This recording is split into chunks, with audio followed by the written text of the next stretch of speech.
Bueno, muy buenas tardes a todos. Esperamos se encuentren todos muy bien. Hoy vamos a estar realizando una nueva clase con el ingeniero Daniel Rosso, que está hablando del tema de física. Esto es ya la segunda parte, ¿cierto, Daniel? Del tema de ingeniería aplicada al diseño y optimización de empaques. Eh, Hola, ¿qué tal? ¿Cómo están todos? Sí, en efecto, hace aproximadamente 3 semanas di una charla inicial sobre este tema de empaques activos y el diseño ingenieril que habíamos realizado. Esta vez, eh, pues continuaré con el tema. No sé si me indicas que ya puedo empezar o esperamos un poco más. Sí, ya podemos empezar. Ya tenemos los estudiantes, ya podemos empezar con la clase. Listo. Adelante, Daniel.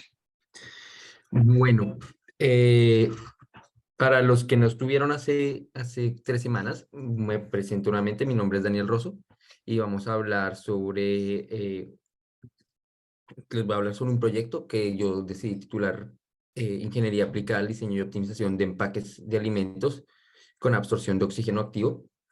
En este, para que sepan un poco más sobre mí, yo soy ingeniero químico y soy físico de la Universidad de los Andes. Tengo una maestría en ingeniería química y una maestría en física teórica de la Universidad de Edimburgo. He trabajado como profesor asistente en todo lo que es de mecánica de fluidos, como profesional en proyectos de investigación y como ingeniero de procesos, especialista en CFD, y pues tengo un par de publicaciones académicas con respecto a mi trayectoria como investigador.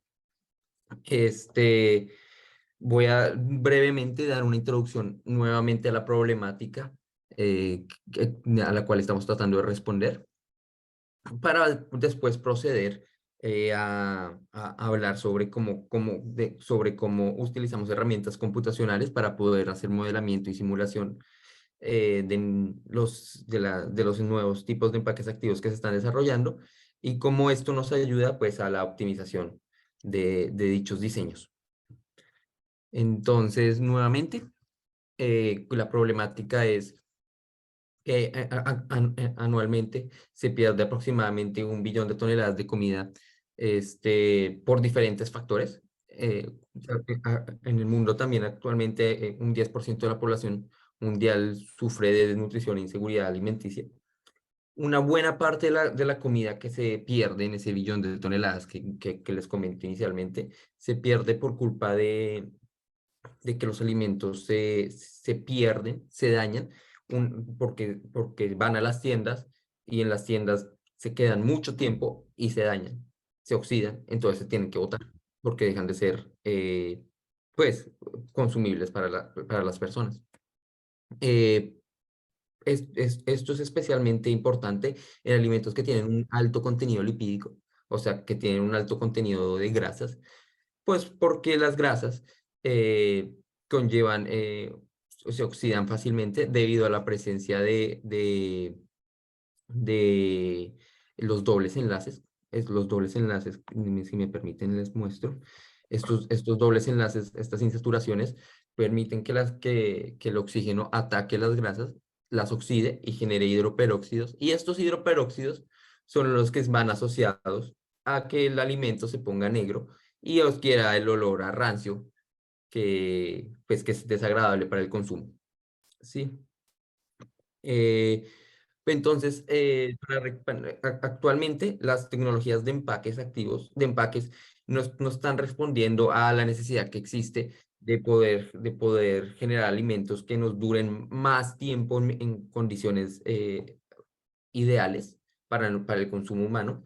Entonces, se han creado nuevos tipos de empaques activos que no solamente cumplan una función de barrera, sino que también interactúen con el alimento o con la atmósfera alrededor del alimento o con la atmósfera externa al empaque, con el fin de que podamos preservar una cierta cualidad del alimento que nos interesa, ¿sí? Existen muchos tipos de empaques activos actualmente. Algunos empaques activos, por ejemplo, se utilizan en alimentos que van perdiendo el sabor con el tiempo, no necesariamente que se dañan, pero sí que pierden el sabor a medida que pasa el tiempo. Y el empaque va liberando moléculas de lo que sea que le dé el sabor, con el fin de que cuando el cliente vaya a consumir el alimento, este, pues encuentre que sigue cumpliendo con las condiciones, con las condiciones, pues con las sensaciones que el alimento le promete que va a tener, ¿sí? Uno de el tipo de empaques activos más comúnmente utilizado hoy en día son los absorbedores de oxígeno. Los absorbedores de oxígeno, pues como su nombre lo indica, son los tipos de empaques activos en los cuales de alguna manera yo busco disminuir la concentración de oxígeno dentro del empaque, ¿sí? ¿Esto para qué? Pues para precisamente evitar que ocurra la oxidación lipídica. Si nos devolvemos a esta diapositiva, si yo remuevo el oxígeno de toda esta cadena de reacciones, esta cadena de reacciones no va a ocurrir. Y por ende, no se van a formar estos hidroperóxidos y voy a lograr que mi alimento se conserve durante un tiempo más largo. Entonces, actualmente existen diferentes tipos de absorbedores de oxígeno. Los absorbedores de oxígeno pueden ser metálicos, que es el sector en realidad más grande del mercado comercial actualmente, los cuales son muy buenos para absorber oxígeno, pero tienen el problema de que presentan el potencial peligro de contaminación del alimento. Entonces, el empaque tiene pequeños cantidades de algún componente metálico que al entrar con el oxígeno, que al entrar en contacto con el oxígeno, lo absorben, lo quitan de la atmósfera en el cual está el alimento, pero entonces, si eventualmente, digamos que estos absorbedores de oxígeno normalmente vienen en forma de sachets en los empaques, si estos sachets se llegan a romper por alguna razón o el metal por alguna razón llegan a entrar en contacto con el líquido, con el alimento que está en el empaque, pues puede llegar a presentar un riesgo para la salud de la persona que lo vaya a consumir. Otra cosa, otra desventaja, otra fuerte desventaja de los absorbedores metálicos es que solo se pueden aplicar a alimentos en donde haya una cierta humedad relativa en la atmósfera del empaque, en el aire que está dentro del empaque. Si el aire está seco adentro, el absorbedor de oxígeno metálico no va a poder hacer reacción y no va a funcionar.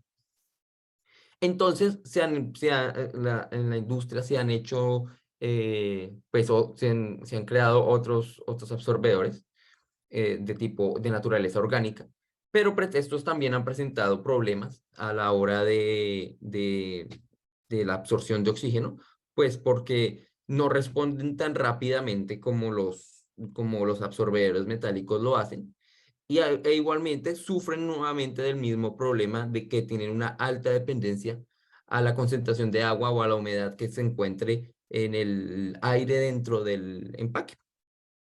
Entonces, lo que esto nos está queriendo decir es que existe una oportunidad de mejora en el mercado de absorbedores de oxígeno. eh, y entonces, junto con mi grupo de investigación, hemos atacado esa oportunidad buscando crear un nuevo tipo de empaque activo que responda a las necesidades del problema que les estoy planteando. ¿En qué consiste el nuevo tipo de empaque activo que estamos diseñando? Bueno, pues ustedes conocen claramente un empaque, como puede ser una botella de leche, por ejemplo, como la que están viendo en la diapositiva.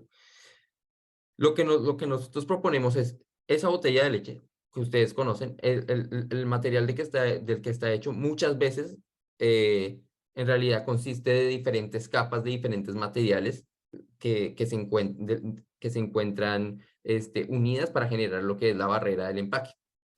¿Sí? Lo que nosotros proponemos es que en una de esas capas, dentro de una de esas capas que conforma el material de un empaque, vaya una película activa, es decir, una película que absorba el oxígeno. Pero entonces, ¿qué diferencia este tipo de películas que absorben el oxígeno de las otras que ya les he hablado de los otros tipos de empaques activos? Pues que en este caso la película activa va a tener injertos de nanocápsulas de sílice, va a tener incorporados nanocápsulas de sílice, las cuales van a estar compuestas por dentro de aceite de linaza, el cual va a actuar como agente activo a la hora de absorber oxígeno. Es decir, dentro de la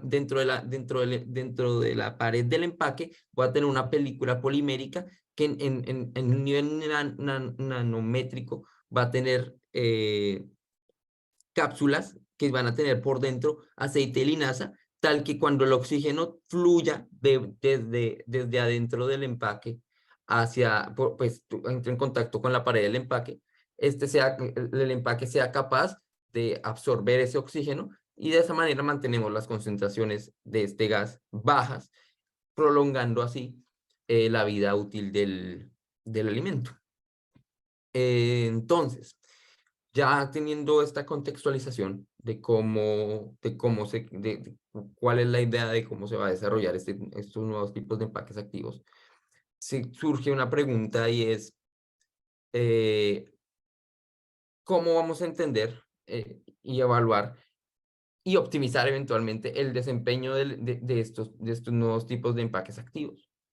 Entonces, hace 3 semanas, en la charla pasada, hablamos de cómo se realizó todo el diseño ingenieril experimental, de cómo se hizo la síntesis de las películas, de cómo se hizo la creación de las nanocápsulas en la vida real y cómo medimos sus propiedades con el fin de saber qué es lo que estamos creando y qué es lo que nos estamos inventando y cuáles son sus capacidades a la hora de, por ejemplo, si tengo la película y le incorporo las nanocápsulas, tengo problemas estructurales en el material. Es decir, mi material se va a dañar, mi película polimérica, si yo tengo un empaque plástico y le pongo la película, el empaque plástico se va a volver frágil, no es la idea. Todo esto se evaluó, ¿sí? Se evaluó la cantidad de oxígeno que contiene cada uno la cantidad de aceite que contiene cada una de las nanocápsulas, entre otras cosas. Y ahora venimos a evaluar el componente más importante que es el desempeño. ¿Cuánto oxígeno está absorbiendo? ¿A qué velocidad lo hace? ¿Por qué absorbe la cantidad que absorbe? Este, entonces ya voy a empezar con eso. Veo que hay una mano levantada. Eh, eh, Sí, veo que Rosendo tiene una pregunta. Adelante, Rosendo. Buenas tardes. Muy buenas tardes, gracias por permitirme preguntar. Daniel, excelente. Disculpa que a lo mejor esta pregunta está como algo desfasada, pero yo no tuve la oportunidad de estar en la sesión anterior, ¿no?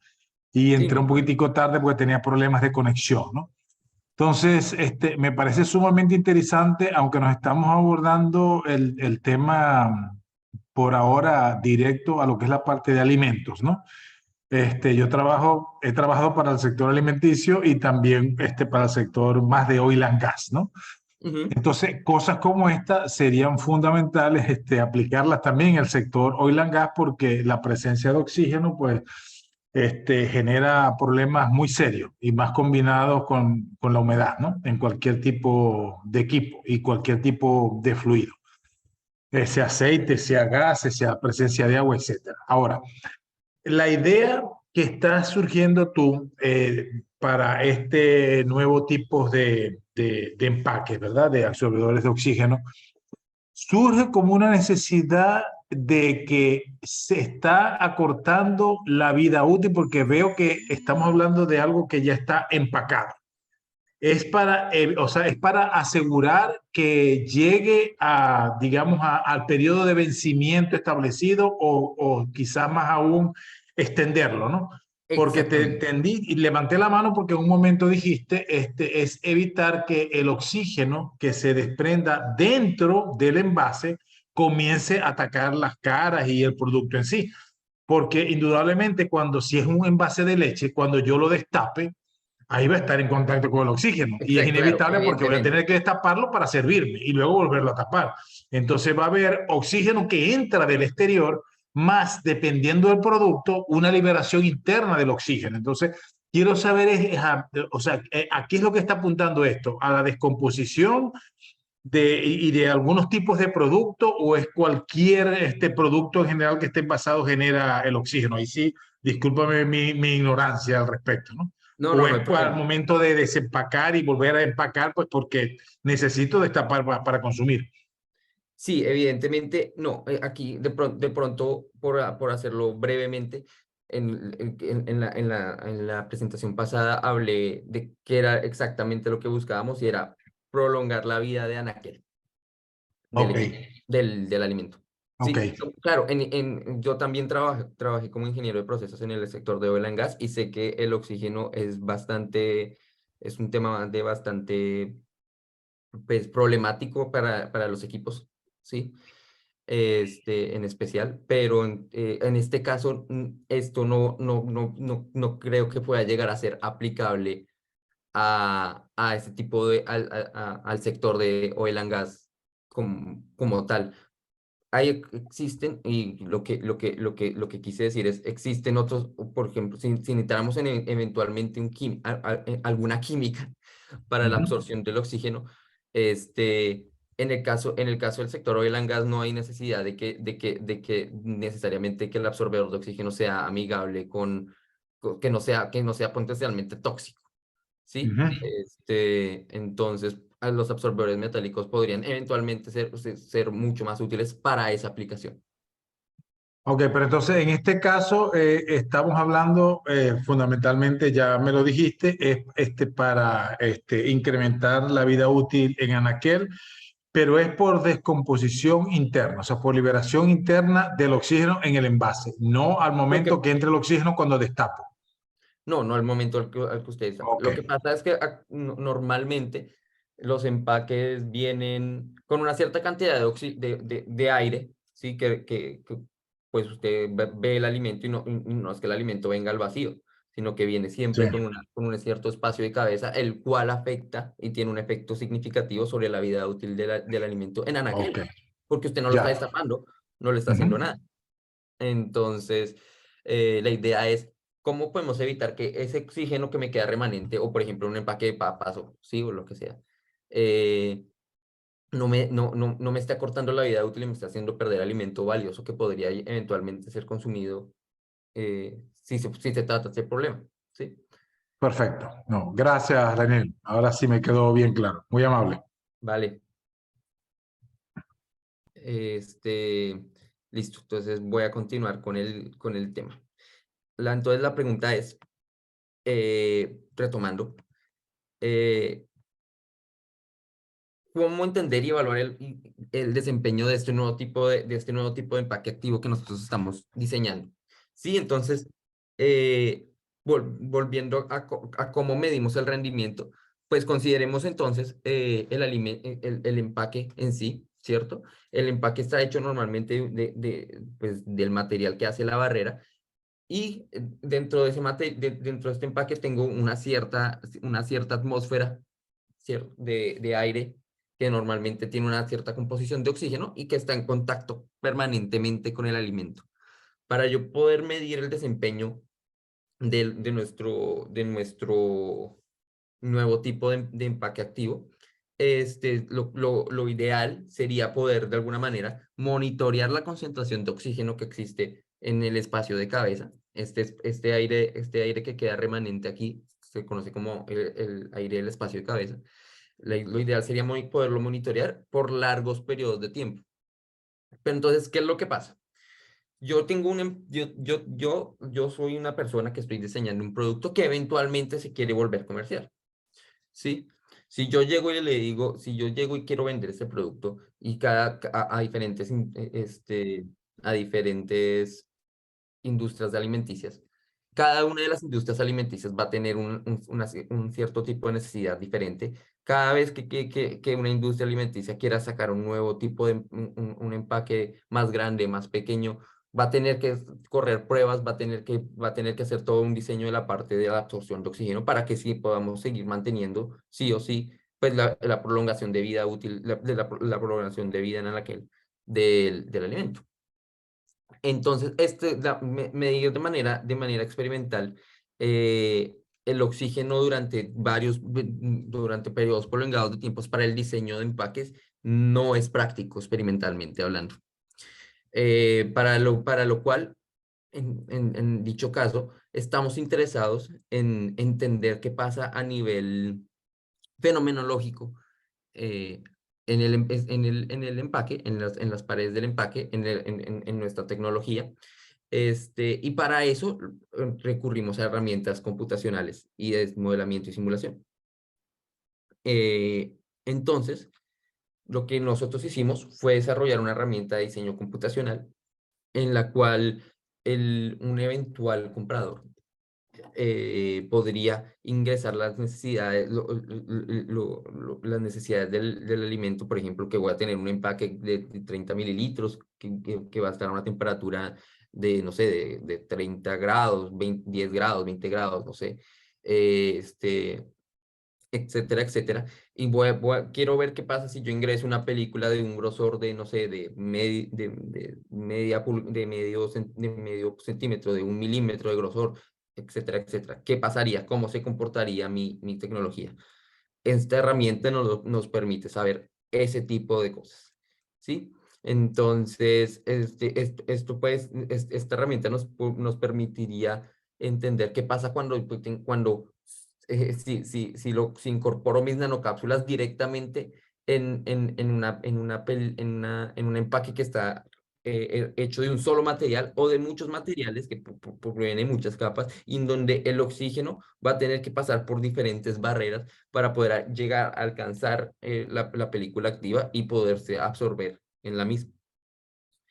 Entonces, a continuación lo que haré es ahondar en en cómo entendemos la fenomenología para poder, de cómo se está absorbiendo el oxígeno en las películas, con el fin de poder hacer este tipo de herramientas, ¿sí? Todo esto está basado inicialmente en, uno, velocidades de reacción, y dos, fenómenos de transferencia de masa, ¿sí? Por velocidad de reacción, ¿por qué? Porque eventualmente cuando el oxígeno llega a estar en contacto con el aceite dentro de las nanocápsulas, va a reaccionar a una cierta velocidad, ¿sí? ¿Y porque fenómenos de transferencia de masa? Porque el oxígeno se va a tener que transportar desde el espacio de cabeza hasta el lugar donde está, hasta donde está el núcleo de aceite en la nanocápsula, para poder ser absorbido. Y teniendo todo eso en cuenta, es que podemos nosotros resolver una serie de ecuaciones que nos permiten entender cómo se está comportando la tecnología. Aquí podemos ver un ejemplo. Entonces, este tipo de ecuaciones es una ecuación de transporte, ¿sí? En donde tengo ambos fenómenos en cuenta. Entonces, lo que me está diciendo esta ecuación es el cambio de la concentración con respecto al tiempo. Va a depender principalmente de un fenómeno difusivo y de un fenómeno reactivo, como les venía diciendo. Y esto ocurre dentro de la película, ¿sí? Y en el espacio de cabeza, pues evidentemente la concentración de oxígeno va a disminuir debido a que hay una migración del oxígeno que está presente en el gas hacia la película y eventualmente el aceite. Entonces, si nosotros modelamos utilizando estas ecuaciones el comportamiento de las nanocápsulas, podemos ver que logramos obtener una cierta determinada curva de absorción, ¿sí? Entonces, yo llego y corro mi modelo y le digo a mi modelo que quiero resolver esta ecuación diferencial hasta un tiempo de 350 horas, que es aproximadamente unas 2-3 semanas, creo, o un mes más o menos. Y hago la prueba experimental y me doy cuenta que mis datos experimentales son siguen la misma tendencia que los resultados computacionales obtenidos, por lo cual mi modelo puedo decir que es exitoso, y a partir de ahí puedo llegar y decir, puedo hacer, una vez validado mi modelo, puedo llegar a hacer predicciones de entonces cómo se comportaría si en vez de dejarlo, bueno, 15 días, lo dejo un mes o 2 o lo que sea para el tiempo el cual quiero diseñar mi alimento, ¿sí? Entonces, para poder llegar a esto hay que hacer muchas cosas. La primera es, hay que determinar sí o sí cómo reacciona el, el aceite de linaza con el alimento.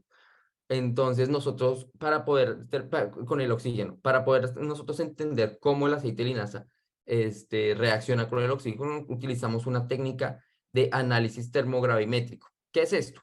El análisis termogravimétrico no es más que exponer a una cierta muestra de una cierta sustancia a diferentes temperaturas bajo una cierta atmósfera de gas, y ver cómo cambia el peso de esa sustancia a medida que yo la voy calentando. Entonces, eventualmente voy a poder ver cómo,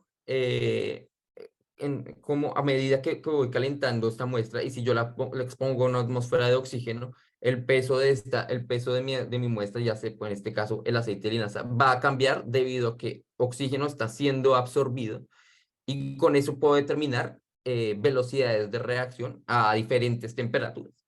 Entonces, dependiendo de a qué temperatura pueda o no yo realizar el análisis termogravimétrico. Entonces, lo que nosotros proponemos es que este mecanismo de reacción por el cual el aceite de linaza es consumido por el oxígeno, está guiada por una reacción en lo cual se producen radicales. Y estos radicales son los que interactúan con el oxígeno y me generan la absorción del oxígeno desde el ambiente hacia hacia el aceite de linaza. Y eso me va a generar el cambio en el peso que yo voy a poder detectar en el análisis termogravimétrico, y me va a permitir determinar las constantes de reacción del sistema. Sí, Rosendo. Dos cositas. La primera era con la lámina anterior, ¿no? Cuando estás haciendo las simulaciones y ves la forma matemática y luego la parte de las tendencias, indudablemente allí se ve que es bastante aceptable. Sin embargo, desde el punto de vista matemático y probabilístico, utilizas para estar más seguro que la curva se comporta como debe, con teoremas como el de máxima verosimilitud, etcétera. Sí, Trabajas evidentemente. con software que te dan diferentes curvas y él selecciona cuál es la que más se adapta a tu comportamiento de datos. ¿Cómo es ese manejo matemático? Sí me interesaría saber. Bueno, aquí voy a profundizar más en cómo lo genero primero. Eso lo voy a... O sea, lamentablemente, discúlpeme el resto de la audiencia, pero es que yo soy bastante matemático también. Entonces, yo trabajo con muchos modelos de simulación y yo sé que esta parte es muy delicada cuando uno está tomando gráficas a través de simulaciones para poder demostrar que realmente lo que me está dando como resultado sí refleja la realidad, ¿no? Sí, evidentemente el modelo en este caso lo es todo, y los parámetros del modelo también lo son todo en este caso. Entonces, Ujú. la idea aquí es generar un modelo completamente predictivo, ¿sí? Ahorita voy a dar los detalles de cómo se construye el modelo. Puedo construir un modelo de diferentes niveles de complejidad dependiendo del nivel de precisión que esté buscando yo en mis resultados, ¿sí? Ujú. Que no siempre está justificado, no siempre, si la simulación se me demora 3 semanas en correr, pues para eso puedo correr el experimento y encontrar el dato experimental. Entonces, Ujú. dependiendo del nivel de detalle que yo quiera, puedo tener una cierta simulación considerando pues ciertos fenómenos. ¿M? Ujú. Eh, con respecto a la parte de la variación, evidentemente muestro la mejor curva, porque bajo la simulación numérica, usted sabe que la calibración de parámetros es una parte que es muy importante. Sí. No, y por eso te pregunto, porque yo sé que tú eres un experto, pero de repente ayudamos al resto de la audiencia, que dependiendo de qué software esté yo usando para hacer las simulaciones, él puede seleccionar una curva de probabilidades, ¿verdad? Que se adapte al modelo, pero que desde el punto de vista matemático y estadístico no es aceptada para el proceso que estoy simulando, ¿ya? Eso es una realidad. Entonces, claro, normalmente, a lo mejor ustedes ya me van a decir que eso es lo que hacen es que solamente dejan curvas de distribuciones de probabilidades que sean las que se adapten a procesos de alimento y dejan por fuera curvas como, por ejemplo, valor extremo, etcétera, triangulares que son más para fenómenos naturales y demás que para procesos de simulación de alimentos, ¿no? Lo que pasa es que en el proceso de simulación de alimento, a diferencia de en otros tipos de procesos, tengo un muy buen control sobre las cantidades, sobre lo que está pasando, porque yo ya tengo un diseño de empaque, ¿sí? Y tengo un Ya, diseño de empaque y tengo un diseño de atmósfera muchas veces, ¿cierto? ok. Entonces, conozco concentraciones, conozco volúmenes, conozco cosas que yo sé que mi proceso de por sí ya está garantizando. No hay tanta viabilidad a la cavidad de que el proceso en algún punto me cambie, como si pasa en la industria, que tengo en la industria de oil and gas, que de pronto el pozo cambia, va cambiando eventualmente, entonces me toca de alguna manera adaptar mi proceso a eso, ¿sí? No, No, en pero este caso, te el digo el software, comentario, sé que en este caso tú lo tienes bien controlado, pero te dije que yo trabajé en empresa de alimentos y una empresa de alimentos bien grande. Entonces, cuando me refiero bien grande, es que es una empresa que tiene más de 70.000 empleados y más de 20 plantas, ¿no? Entonces, es una empresa de alimentos realmente significativa y es una empresa internacional. Y él estaba ayudándoles en unas cuestiones de proceso y uno de los problemas que no daba, digamos, la mezcla ideal del producto, el que se quería, era porque estaban simulando mal.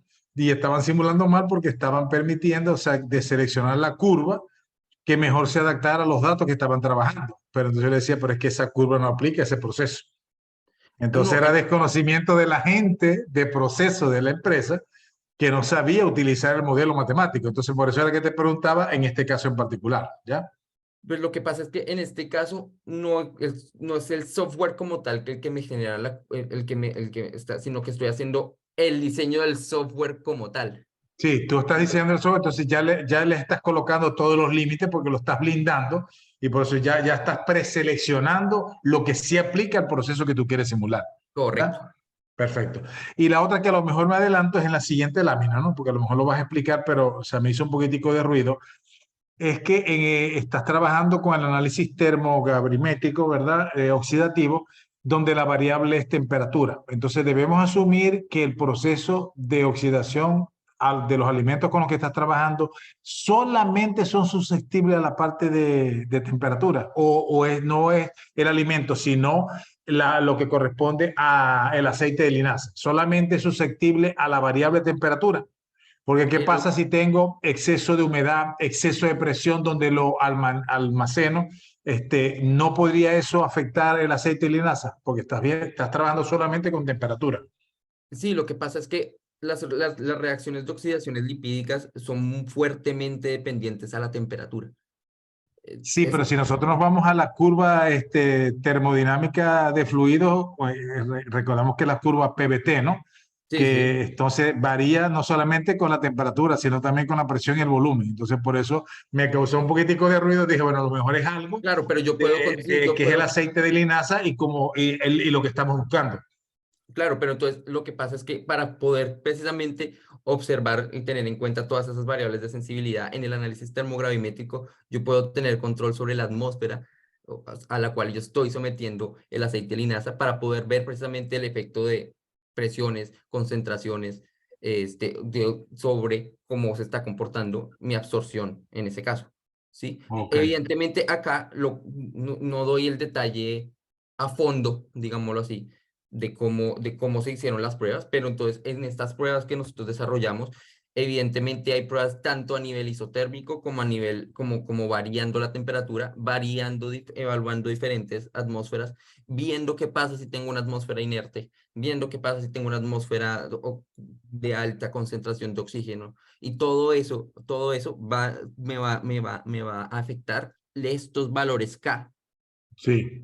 No, y De los sobre todo que pueden haber reacciones exotérmicas o endotérmicas, ¿no? O sea, de las dos. Eso es lo Claro, otro, pero ¿no? Y todo eso eso lo ya voy tú a lo poder estás ver en el simulando, pero estás análisis. viendo el comportamiento. Ajá. Todo eso lo voy a poder ver acá.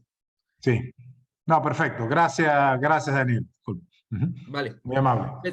Pues precisamente continúo, porque entonces presento aquí un par de curvas en las cuales estoy modificando la composición de la atmósfera oxidativa en las pruebas termogravimétricas para poder ver, pues aquí solo muestro dos, pero pues se hicieron varias, en las cuales para poder ver cómo la presencia de oxígeno, la concentración de nitrógeno, el aire, la humedad, todo eso afecta mi velocidad de absorción. Y con esto, yo lo que puedo observar es que el oxígeno, las nanocápsulas tienen una oxidación que ocurre en tres etapas. Una primera etapa de iniciación en la cual podemos ver que no hay una absorción significativa de oxígeno. Una etapa de oxidación bastante en donde ocurre pues el aumento de masa de manera exponencial y una parte pues ya de tiempo muerto en donde ya reaccionado con la mayoría de sitios activos en el aceite de linaza, por lo cual dejó de reaccionar. Entonces, todo esto depende, la posición y la manera en cómo se dan cada una de estas etapas oxidativas depende fuertemente de las condiciones a las cuales se encuentra el aceite de linaza. Pero con estas pruebas nosotros logramos determinar que la capacidad de absorción de la aceite de linaza es de aproximadamente 5% en peso de oxígeno. Es decir, si yo tengo por cada 100 kilogramos, digámoslo así, de, de aceite de linaza, absorbería el 5% de oxígeno, o sea, absorbería 5 kilogramos de oxígeno por cada 100 kilogramos o gramos de, de, de aceite de linaza. Y eso nos pone pues nos pone en comparación con los absorbedores de hierro que tienen una capacidad de absorción mucho mayor. Cuando yo convierto esta capacidad de absorción de peso a volumen, observo que el aceite de linaza tiene una capacidad de absorción de 37 mililitros de oxígeno por gramo de aceite, mientras que los absorbedores de hierro tienen una capacidad de 300 mililitros por gramo. Sí, es mucho, mucho más alto. Pero lo que pasa es que estos absorbedores de hierro para poder funcionar muchas veces necesitan de iniciadores, de catalizadores, de otro tipo de cosas que los ayudan a tener, a alcanzar estas capacidades tan altas de, de, de absorción. Una vez yo haya hecho todas mis pruebas, digámoslo así, todas mis curvas, yo logro que yo lo que hago es un ajuste numérico de mis ecuaciones diferenciales para poder calibrar correctamente los parámetros de mi sistema por medio de ajustes numéricos, ¿sí? Entonces, cuando yo traduzco, les mostré previamente, cuando yo traduzco este sistema reactivo en ecuaciones diferenciales, obtengo este tipo de sistemas en los cuales puedo ver términos de consumo, términos de liberación, que corresponden a las reacciones que previamente había mostrado. Y yo por medio de modificación de los parámetros que observo aquí, que observan aquí, logro determinar cómo puedo ajustar mejor estas curvas a mi sistema de ecuaciones. Y nosotros hemos logrado, lo que nosotros hemos logrado es capturar el comportamiento del aceite con un valor de chi cuadrado del 0.01. Entonces, lo cual muestra que, pues, de que hemos logrado predecir correctamente cómo el aceite de linaza está reaccionando con el oxígeno y ya conociendo y habiendo caracterizado completamente la naturaleza de oxidación del aceite de linaza, podemos ir e incluir esta información en los modelos de ecuaciones de transporte ya en la nanocápsula. ¿Sí? Entonces, como les venía diciendo, vamos, para construir estos modelos matemáticos y estos sistemas de software, yo tengo que ir entendiendo paso a paso qué va ocurriendo. Primero, entonces, entiendo cómo el aceite de linaza absorbe el oxígeno dependiendo de las condiciones a las que esté el sistema. Y una vez ya tenga completamente caracterizado el aceite de linaza, tengo que caracterizar cómo las nanocápsulas absorben el oxígeno. Entonces, en este caso, para el modelamiento de la nanocápsula, tenemos en cuenta tanto el término reactivo como un término difusivo que tiene que tener en cuenta, que tengo no solamente el aceite de linaza presente en el sistema en una nanocápsula, sino que tengo una barrera que me va a ejercer una cierta resistencia al transporte de oxígeno que se supone que está, pues, al que estaría expuesto la nanocápsula. Entonces, lo primero que hay que determinar es esta difusión de oxígeno en esta barrera de sílice porosa, se da por difusividad de Knudsen, es decir, si por difusividad del oxígeno a través de los poros, o se da por medio de mecanismos de difusividad, por medio del material del sílice como tal. Y todo esto en realidad depende de la geometría, de la naturaleza porosa de la pared de la nanocápsula. Una vez nosotros utilicemos ese modelo, nosotros determinamos experimentalmente, déjenme un segundo, acá. Esto es lo que les estaba contando. Entonces, yo acá utilizo dos ecuaciones, una ecuación de difusión y reacción, para la parte del aceite de linaza, y una ecuación de difusión para la parte del oxígeno a través de la pared de la nanocápsula. En este caso tengo dos posibles difusividades: difusión binaria, la difusión común y corriente por mecanismos de transporte comunes y corrientes moleculares, y la difusión de Knudsen, que se da debido a la presencia de material poroso en el sistema. Para poder determinar cuál de estos dos mecanismos es el que predomina a la hora del transporte de oxígeno, nosotros se calculó el número de Knudsen, encontrando que este número de Knudsen, que me permite comparar la longitud de camino medio libre del oxígeno y la longitud de porosidad. Si esta longitud de camino libre medio es mucho mayor a la porosidad del sistema, entonces lo más probable es que las moléculas de oxígeno se encuentren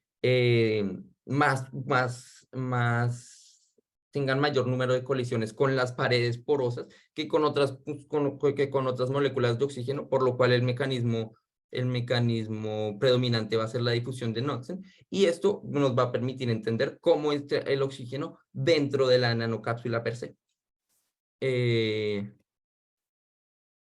Bueno, esto ya lo veremos más adelante. Cuando yo modelo la nanocápsula de manera individual, entonces puedo después decir, cada una de las nanocápsulas absorbe oxígeno en la cantidad, según proporcionalmente a la cantidad de oxígeno con la cual reacciona el core, el núcleo de aceite de linaza, ¿sí? Teniendo eso en cuenta, nuevamente corro mi modelo y logro observar que logro capturar correctamente el comportamiento de la de oxidación de la nanocápsula con respecto a los experimentos, ¿sí? Y con esto logro determinar que por cada por cada 1.2 gramos de nanocápsula, logro disminuir las concentraciones de oxígeno de un 21% inicial a un 7.8% en un periodo de 23 días. Es decir, si yo tengo un alimento que me dura, que me está durando, que me está durando 23 días, esto es solo es un caso hipotético, puede ser un alimento que dure menos tiempo, uno que dure más. Entonces voy a lograr disminuir la cantidad de oxígeno que tengo dentro de mi empaque, arrancando desde 21 hasta un 7.8%, lo cual implica una disminución de que estoy consumiendo más de la mitad del oxígeno del que había inicialmente. Entonces, esto me permite determinar que la capacidad de absorción de cada una de las nanocápsulas de las nanocápsulas como tal, es de 0.6 mililitros por gramo por día. Entonces, nuevamente, esto me permite modelar completamente cómo se está comportando la nanocápsula, ya teniendo en cuenta cómo se comporta el aceite de linaza. Y entonces, ahora, con esto ya puedo seguir en el siguiente paso de modelamiento, que sería pues estas nanocápsulas, como nosotros dijimos inicialmente, van a estar incorporadas dentro de una película. Entonces la película también va a jugar un papel importante en cómo, me va a llegar el oxígeno a mis nanocápsulas. Entonces hay muchas formas en las cuales yo puedo aproximar este problema, ¿sí? Dependiendo de la naturaleza del empaque que yo esté utilizando. ¿Sí? Puedo utilizar un modelo más sencillo, pero más rápido, que sería el modelo de película reactiva o homogénea, en la cual voy a asumir que las nanocápsulas tienen una concentración lo suficientemente alta o y están lo suficientemente bien distribuidas en la película como tal que yo puedo aproximar el comportamiento de la película a una película como si el propio material de esta fuera el reactivo, ¿sí? Esta es una primera y la aproximación más sencilla que se puede tener. A partir de esa aproximación se desarrolló lo que es el modelo de película multicapa, en el cual incorporo el modelo previo a un sistema en el cual tengo mayores número de películas que no necesariamente son reactivas, como puede ser el caso del inicial que yo les presenté, un empaque que está hecho de muchas capas y una sola de ellas es activa. Entonces, si quiero entender cómo se va a comportar mi sistema, pues tengo que tener en cuenta no solo mi capa activa, sino también las otras capas que están presentes en el sistema. Y el modelo nuevo que se desarrolló, el más completo, es el modelo de película compuesta, en el cual tengo en cuenta las posiciones individuales, la distribución, la distribución de cada una de las nanocápsulas y modelo nanocápsula dentro del sistema polimérico en el cual estoy trabajando. Entonces, una vez yo tenga estos modelos, voy a poder yo validarlos y utilizarlos para observar efectos de diferentes variables de diseño sobre el desempeño de los empaques de oxígeno. Entonces, voy a explicar brevemente en qué consiste cada uno de los modelos de manera fenomenológica. Entonces, en el primer modelo consideramos que tengo una película reactiva, la cual está en contacto en una de las caras, ¿cierto? Con el aceite, con la atmósfera de oxígeno en el empaque. Y en otra de las caras, pues va a estar en contacto con una película que voy a asumir yo que es impermeable con respecto al oxígeno. Es decir, que nosotros asumimos que el empaque de por sí, el diseño actual del empaque, ya de por sí tiene una buena protección con respecto al oxígeno externo. Y lo único que me está afectando al alimento es la concentración de oxígeno dentro del espacio de cabeza. Teniendo eso en cuenta, en este caso, la aproximación de película reactiva, lo que me está diciendo es, ignoremos la presencia de nanocápsulas, asumamos que toda la película, que las nanocápsulas se encuentran bien distribuidas y que la película reacciona como si fuera un medio homogéneo reactivo. Por lo cual, solamente tengo en cuenta dos mecanismos por los cuales cambia la concentración de oxígeno en la película, y estos son el mecanismo difusivo y el mecanismo reactivo. Mientras que en la parte del espacio de cabeza, lo que tengo es que la concentración de oxígeno cambia en la parte superior solamente por la absorción de oxígeno por medio de por la presencia de la película. Es importante aclarar que en estos modelos, en el desarrollo de los modelos, en este momento no estamos teniendo en cuenta competencia con el alimento, debido a que este es un desarrollo preliminar que se está haciendo solo para ver si yo tengo la atmósfera, cómo la película per se me consume el oxígeno, antes de poder observar cómo compite con el alimento, también que absorbe oxígeno evidentemente y que por eso es que se daña. El segundo modelo es el modelo ya de película compuesta, el cual ya tengo en cuenta en mi modelo mayor detalle a la hora de observar los sitios reactivos, que en este caso son las nanocápsulas. Entonces, pues para esto vuelvo y hago todo el modelamiento de las nanocápsulas que ya les comenté. Y aparte tengo que tener en cuenta la presencia de que las nanocápsulas están en presencia de una cierta matriz polimérica, ¿sí? Que esa matriz polimérica me va a generar una nueva barrera difusiva, adicional a la que me genera la pared de la nanocápsula, adicional a la difusividad del oxígeno dentro del aceite como tal. Y todos estos tres me van a permitir entender cómo se está transportando el oxígeno en el sistema. Para que este modelo funcione bien, tengo que garantizar que ciertas condiciones se me cumplan en cada una de las interfaces que tengo en este sistema. Es decir, en este caso tengo varias interfaces porque una de estas se va a dar cuando tengo el aceite de linaza en contacto con la nanocápsula de sílice, y la nanocápsula de sílice a su vez va a estar en contacto con la matriz polimérica, con la material de la película.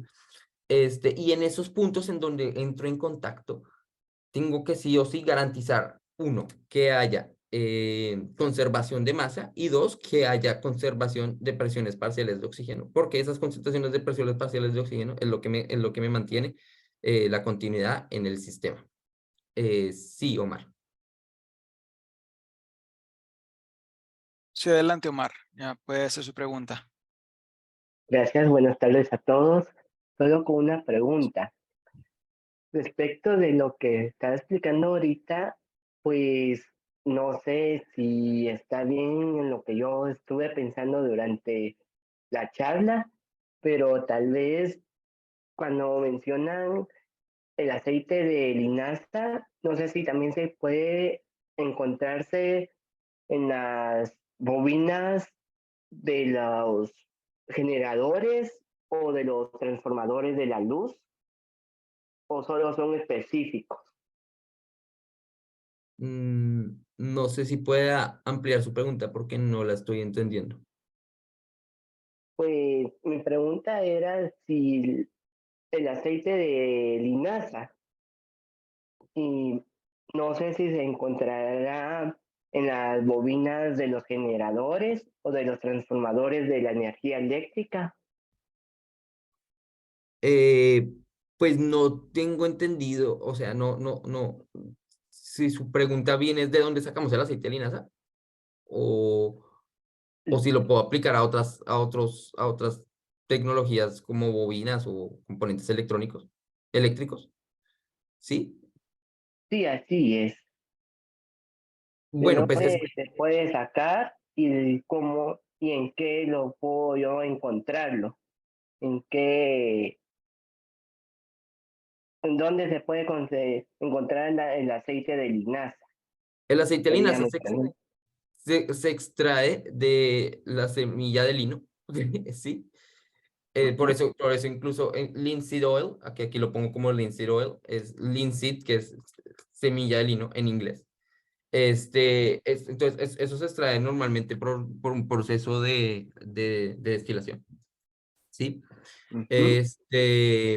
Y, así la verdad es como normalmente se extraen aceites esenciales y otros tipos de aceites pues que usted ha escuchado que existen un montón de aceites, ¿no? No solo el de linaza. Sí. Que se pueden, eso se pueden encontrar fácilmente en el mercado químico sí, no tiene ningún tipo de dificultad para conseguirse, ¿sí? Ya. Sí, eso es. Ah, Pero ya. no tiene, no estoy seguro y tampoco me aventuro a decir nada de si tiene propiedades, de sus propiedades lubricantes o para utilización en equipos eléctricos, o no sé para qué se pueda usar en ese tipo de sistemas porque no soy experto, no sé, ahí sí no sé. Muy bien, gracias. Vale, entonces, sí, continuando. Una vez ya tengo yo modelado tanto la nanocápsula como la película polimédica, tengo que preguntarme, bueno, pero yo no solamente tengo una nanocápsula, tengo muchas nanocápsulas, ¿cómo las distribuyo en el sistema? Entonces, para nosotros poder tener en cuenta eso, utilizamos una distribución binomial negativa para poder hacer una distribución aleatoria, obviamente controlada por ciertos parámetros del modelo, ¿sí? De la distribución binomial, y hacemos una comparación con observaciones experimentales, ¿sí? De cómo las nanocápsulas se distribuyen a lo largo de las películas. Observando y haciendo el ajuste de parámetros, podemos observar que la distribución binomial en efecto es capaz de capturar en ciertas áreas, o sea, si analizamos las áreas de la película, es capaz de capturar tanto la forma en cómo se distribuye como la forma en la cual se presentan, digamos, clústeres de cápsulas, es decir, concentraciones de cápsulas, que en realidad pueden afectar seriamente el desempeño de absorción de las películas y las propiedades mecánicas de la película como tal. Entonces, esta parte de acá, pues a pesar de que no estamos hablando de las propiedades de la película, pero esta parte de acá me permite a mí entender ya que nosotros por medio del modelamiento, utilizando una distribución binomial matemática, somos capaces de capturar el comportamiento, la distribución de las nanocápsulas según el proceso de síntesis que nosotros estamos manejando para poder generar este tipo de películas. Y una vez ya tengo posicionada cada una de las nanocápsulas en el sistema, yo soy capaz de generar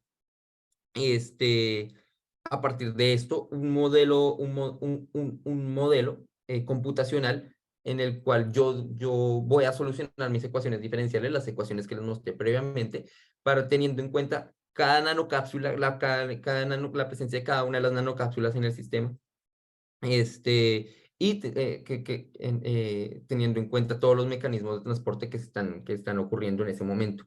Entonces, esta es una imagen real de las simulaciones que nosotros corremos. Como se pueden dar cuenta, hay un problema de escala bastante grande, porque si yo estoy modelando una película que puede tener un cierto grosor que va en el orden de milímetros normalmente, y tengo nanocápsulas que están en mi escala nano, ¿sí?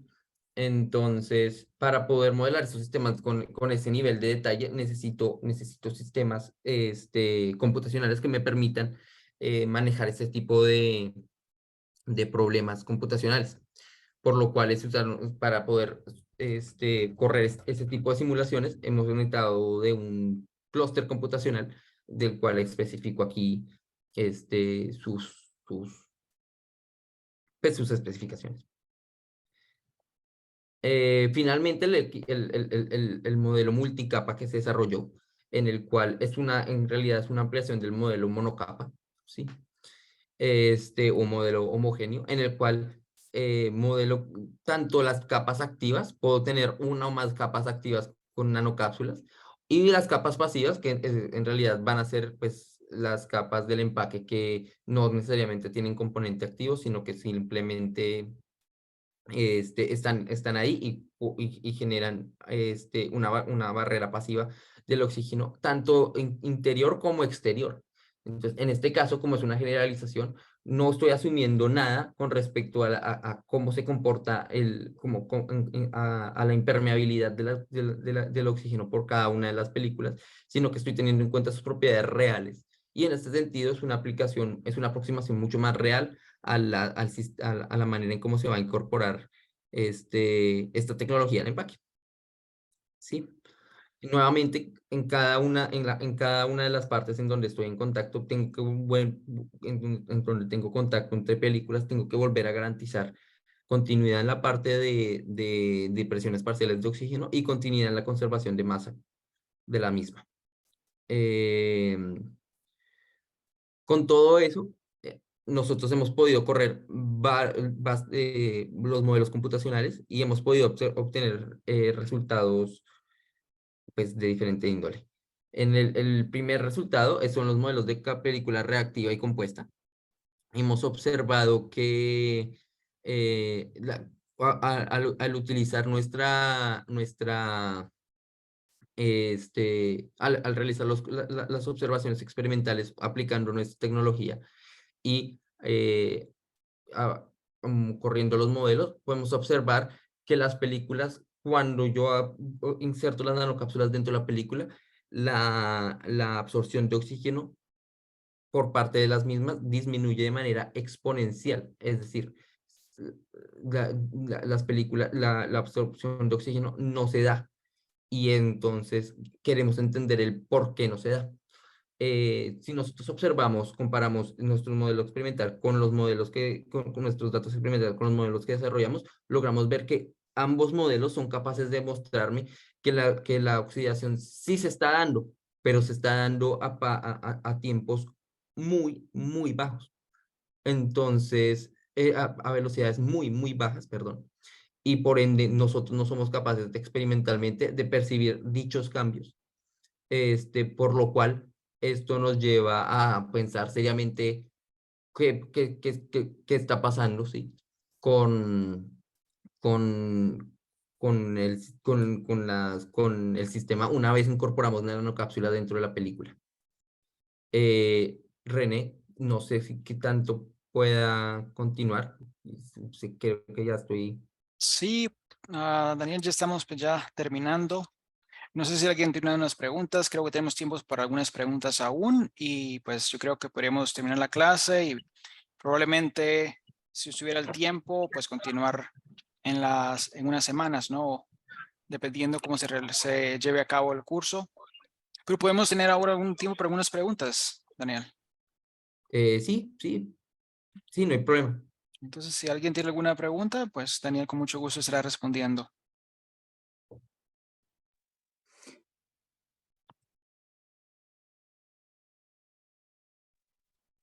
Pues al parecer creo que no. Creo que entonces podemos ir terminando por hoy la clase.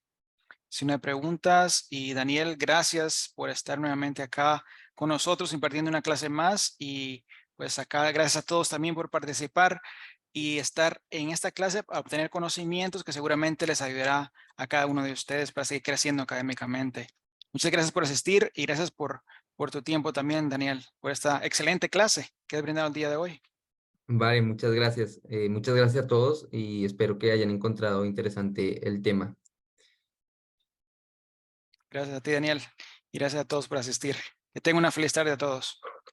Vale. Gracias igualmente, feliz tarde. Gracias, hasta luego. Feliz tarde. Bye.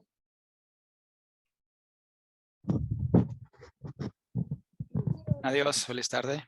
Feliz tarde. Muchas gracias. Buenas tardes a todos desde República Dominicana. Saludos desde República Dominicana. Feliz tarde. Buenas tardes. Muchas gracias, profesor Daniel.